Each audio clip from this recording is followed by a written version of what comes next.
আজকে খুব গুরুত্বপূর্ণ একটি বিষয় নিয়ে আলোচনা করব।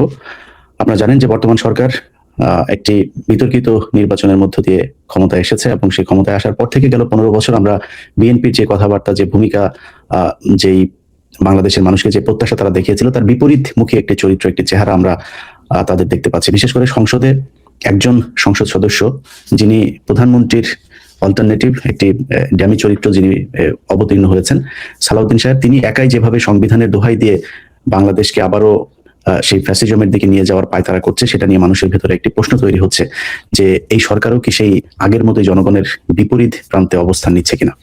তো সংবিধান নিয়ে আলোচনা আসলে এটা অনেক ক্রিটিক্যাল একটা বিষয়। এটা আমাদের জন্য স্বাভাবিক সাধারণ চোখ দিয়ে আমাদের এটা বোঝাটা খুব কঠিন ব্যাপার। আমি নিজেও সংবিধান নিয়ে যতটুকু পড়াশোনা করেছি, এর ভাষা এত কঠিন, অনেক কিছুই আমার বোঝার জন্য আরেকজন বিশেষজ্ঞের সাথে কথা বলতে হয় যে এটার মানে কি বোঝাতে চেয়েছে। তো খুবই জটিল একটা বিষয়। এই বিষয়গুলো নিয়ে আপনাদের সাথে কথা বলা আমার মনে হয় খুব জরুরি। যে কারণে আমরা চিন্তা করলাম যে খুব সহজভাবে সংবিধানের যে দোহাই দিয়ে বর্তমান সরকার আমাদেরকে নানান ধরনের হাইকোর্ট দেখানোর চেষ্টা করছে, সেই জায়গা থেকে আসলে সংবিধান নিয়ে তারা যে কথাগুলো বলছে সেগুলোর সাথে আসলে বাস্তবে সংবিধানের ভেতরে কি আছে, খুব সহজ সাবলীল ভাষায় আপনাদেরকে আমরা আজকে একটু বোঝানোর চেষ্টা করব। আমার সাথে আছেন অ্যাটর্নি শেখ সেলিম, যিনি মেধাবী একজন ঢাকা বিশ্ববিদ্যালয়ের শিক্ষার্থী এবং তার সংবিধান নিয়েও যথেষ্ট পাণ্ডিত্য আছেন, যিনি প্রায় 3 দশক ধরে নিউ ইয়র্কে আইন পেশার সাথে জড়িত আছেন। অ্যাটর্নি শেখ সেলিম, আপনাকে ধন্যবাদ জানাচ্ছি। আমরা যেহেতু খুবই একটি কি বলবো যে কমপ্লেক্স একটি বিষয়, এই বিষয়টি নিয়ে আমার মনে হয় যারা জানেন তাদের কাছ থেকে শোনা দরকার, সে কারণে আপনাকে আমাদের আজকে আমন্ত্রণ জানানো। আমি আপনার কাছে প্রথম প্রশ্ন যেটা রাখতে চাই সেটা হচ্ছে যে, যেটা বলা হচ্ছে যে এই সংবিধানের ধারাবাহিকতা রক্ষা করার জন্যই অনেক কিছু করতে হচ্ছে, বিশেষ করে চুপপুকে রাখতে হয়েছে এই সংবিধানের দোহাই দিয়ে তারা। আমি খুব মানে অবাক হয়ে দেখলাম যে সালাউদ্দিন সাহেব তিনি বলেছেন যে এই সংসদ হচ্ছে এটি একটি সভারেন পার্লামেন্ট, এটাই নাকি সর্বে এর উপরে আর কোনো কিছু নাই। এই কথাটা বলার পরেও দেখলাম যে কেউই কোনো ধরনের প্রত্যুত্তর করেন, এটার কোনো যুক্তি, কোনো কিছুই কেউ পাল্টা যুক্তি তুলে ধরেন নাই। তো আমরা এই যে পার্লামেন্ট শুরু হয়েছে, এই পার্লামেন্টের মাধ্যমেই আইন করে তারপরে প্রতিটা জিনিস এই পার্লামেন্ট, সেই আগের সংবিধানেই যেতে হবে, এই সংবিধানের ধারাবাহিকতা রক্ষা করেই সবকিছু থাকতে হবে। আসলে কি সংবিধানের ধারাবাহিকতা আছে কিনা? আপনার ভিউয়ারদের আমি স্বাগত জানাচ্ছি বা সালাম জানাচ্ছি আপনার মাধ্যমে। ওকে, আপনার প্রশ্নটা উত্তর দিতে হলে আমাদের একটু ব্যাকগ্রাউন্ডে যাইতে হবে। তার কারণ আমি বলি যে জুলাই অগাস্ট 2004-এর রেভলিউশন বা ম্যাস আপরাইজিং এরপরে কি হয়েছে, এইটা it created a complete break in constitutional governance and the constitutional order যেটা ছিল সেটা পুরাটাই ভেঙে পড়ে। আমি আপনারে বলছি সেটা, যেমন ধরেন আওয়ামী লীগ গভর্নমেন্ট গত 17 বছর ধরে যে দুঃশাসন, অপশাসন, হত্যা, গুম, বিরোধী দলের সাপ্রেশন করে, ইলেকট্রাল সিস্টেম রে ইরোশন করে এবং সিভিল লিবার্টি অর্থাৎ মানুষের মৌলিক অধিকার বা মৌলিক অধিকারকে ধ্বংস করে যে শাসন চালাইছিল, সেই শাসনটা কি হলো, যেটার আনডিসপিউটেড ফ্যাক্ট, যেটাকে কোনো বিতর্কিত করা যায় না, একটা আন্দোলন হয়ে গেল, একটা বিপ্লব হয়ে গেল। 5ই অগাস্ট শেখ হাসিনা তার গভর্নমেন্ট কোলাপস করলো, মানে পতন হলো। পতন মানে কি? এর পতনের তো একটা ধারাবাহিকতা আছে। তার পতনের পরে তারা কেউই দেশে থাকলো না। আমি সেটা বলি আপনারা, কোনো কনস্টিটিউশনের আন্ডারে যদি শাসন চলে, সে কনস্টিটিউশন ইফেক্টিভ থাকতে হয়, কনস্টিটিউশনাল স্ট্রাকচার গুলা অর্থাৎ অর্গান গুলা ইনট্যাক্ট থাকতে হয়। তাইলেই বুঝবেন যে কনস্টিটিউশন কন্টিনিউ করছে বা কনস্টিটিউশনের ধারাবাহিকতা রক্ষা হচ্ছে। এখানে আমরা দেখছি কনস্টিটিউশনাল র্যাপচার, অর্থাৎ কনস্টিটিউশনাল টোটালি স্টপ ওয়ার্কিং, এর কোনো ফাংশনই ওয়ার্ক করছিল না। আমি আপনারা একে একে বলছি। জুলাই বিপ্লবের ইমিডিয়েট পরে 5ই অগাস্টে কি হলো? 5ই অগাস্টে শেখ হাসিনা দেশ ত্যাগ করলো, পালাই গেল, তার ইন্টায়ার ক্যাবিনেট পালাই গেল, ইন্টায়ার পার্লামেন্ট 300 মেম্বারই পালাই গেল, এবং তারা দেশে না বিদেশেই পালাই যেতে হইলো। জনরোষ এত ছিল, তারা তাদের সহায় সম্পত্তি পরিবার ফেলে পালিয়ে গেল, স্পিকার পালাই গেল, তারপরে চিফ জাস্টিস সহ তার অ্যাসোসিয়েট জাস্টিসরা সবাই পালাই গেল। তো একটা সরকারের 3টা অঙ্গ, নির্বাহী, বিচার বিভাগ এবং আইন বিভাগ, কেউ থাকলো না, সবাই পালাই গেল। তারপরে কি হইলো? লোকাল গভর্নমেন্ট গুলোতে যারা ছিল, উপজেলা চেয়ারম্যান, ইউনিয়ন কাউন্সিলর, তারাও পালাই গেল। সিভিল বিউরোক্রাসি যারা ছিল, সচিব, সচিব, পুলিশ, সমস্ত কিছু পালাই গেল। এদের কোন, দিস আর আনডিসপিউটেড ফ্যাক্ট। প্রেসিডেন্টও দোয়া ইউনুস পড়তেছিল, he was on the verge of flying. তারপরে সাম পিপল কইছে তারে, বলছে না আপনি থাকেন।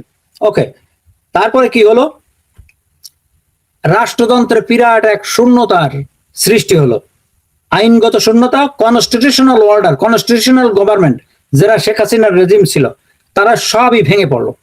তার মানে কি, কনস্টিটিউশন হলো র্যাপচার্ড, এটা একটা শব্দ হচ্ছে কি, কনস্টিটিউশন স্টপ ওয়ার্কিং। এইখানে কারা টু কভার করলো, এবং with the convergence of political parties, people, all armed forces এবং রিভোল্টিং পিপুল সবাই মিলে একটা সরকার গঠন করলো। তার নাম দেওয়া হলো ইন্টারিম গভর্নমেন্ট।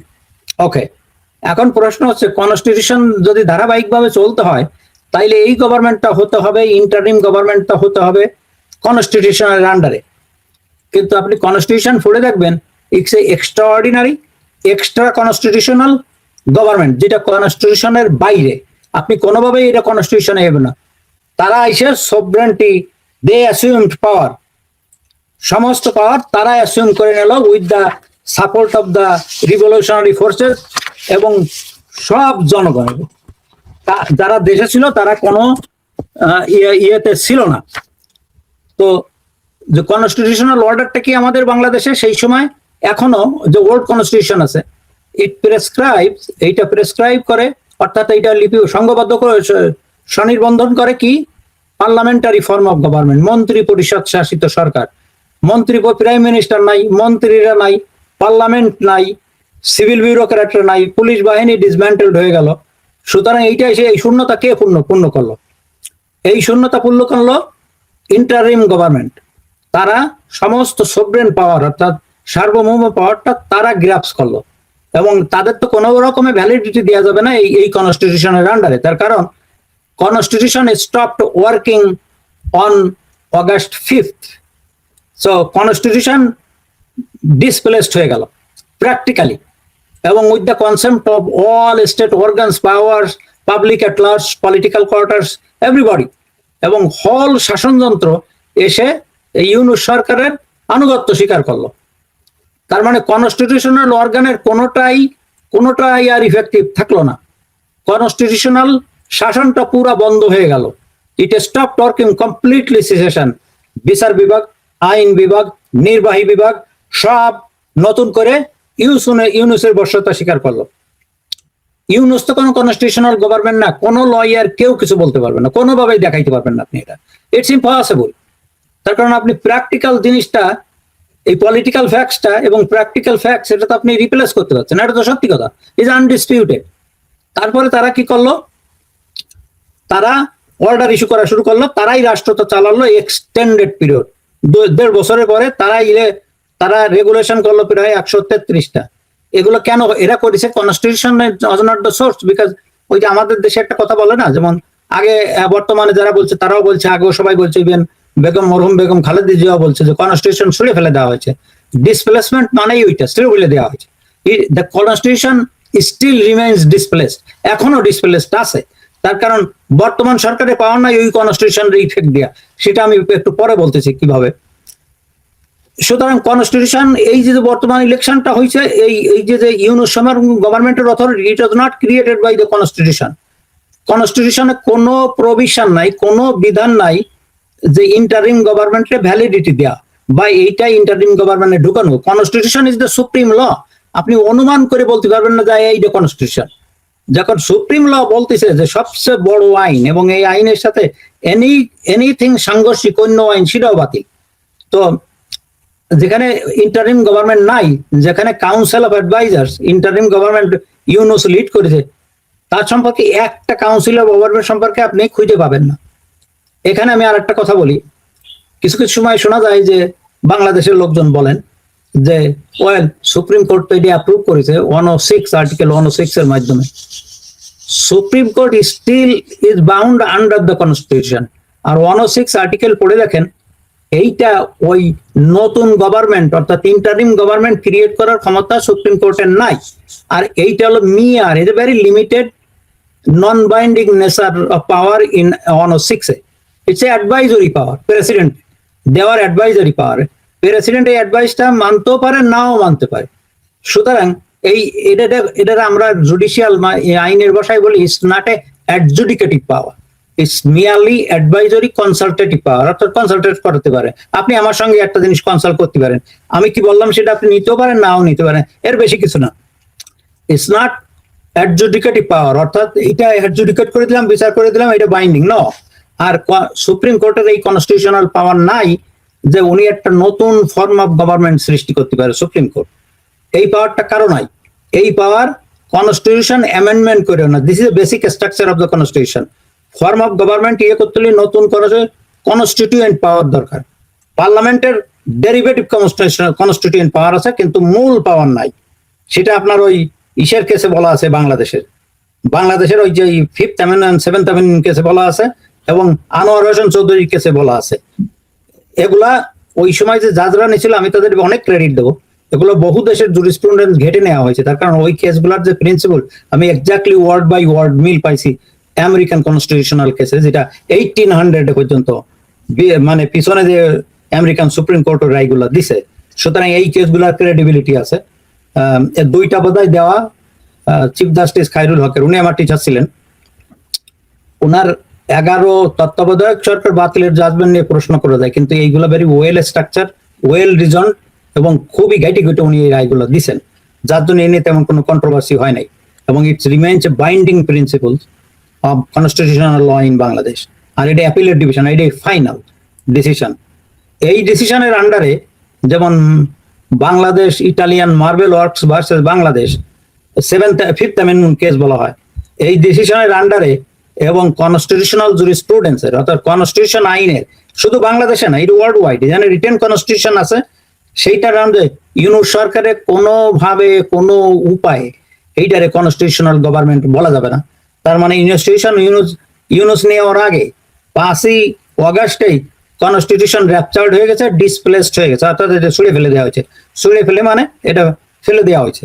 তারপরে ওনারা তো এখন, ওনাদের ভরসা তো এখন ওই যে আর্টিকেল 106, আপনি যে অ্যামেন্ডমেন্টের কথা বললেন, ওইটা তো ওনারা যেতে চায় না। ওনাদের মানে ধরেন আওয়ামী লীগের মূল পুঁজি হচ্ছে 72-এর সংবিধান, তারপরে যদি ধরি 4th অ্যামেন্ডমেন্ট পর্যন্ত, তাই না? কিন্তু বিএনপির মানে মূল কি? বিএনপির মূল হচ্ছে 5th অ্যামেন্ডমেন্ট। 5th অ্যামেন্ডমেন্ট তাদের ধরা হচ্ছে, তারা 5th অ্যামেন্ডমেন্ট এখন মানে না, যতটুকু তাদের কার্যক্রমে বোঝা যাচ্ছে। তো তাদের এখন মূল পুঁজি 106, এর বাইরে কোনো কিছু। আমি সালাউদ্দিন সাহেব, উনি সাংবাদিকদেরকেও এই প্রশ্নের উত্তরে উনি 106 এর এটাকে রেফারেন্স দিয়েছেন।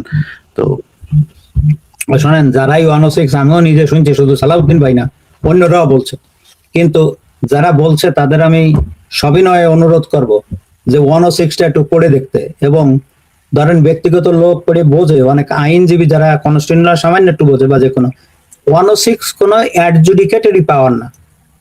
ইটস একটা সবকিছু আর্গুমেন্ট শুনে সুপ্রিম কোর্ট একটা জাজমেন্ট দিল, সেটি অ্যাডজুডিকেটরি পাওয়ার। আর সুপ্রিম কোর্টে বলা হলো এই ব্যাপারে একটা ওপিনিয়ন দাও আমারে, সেইটা হলো অ্যাডভাইজরি পাওয়ার।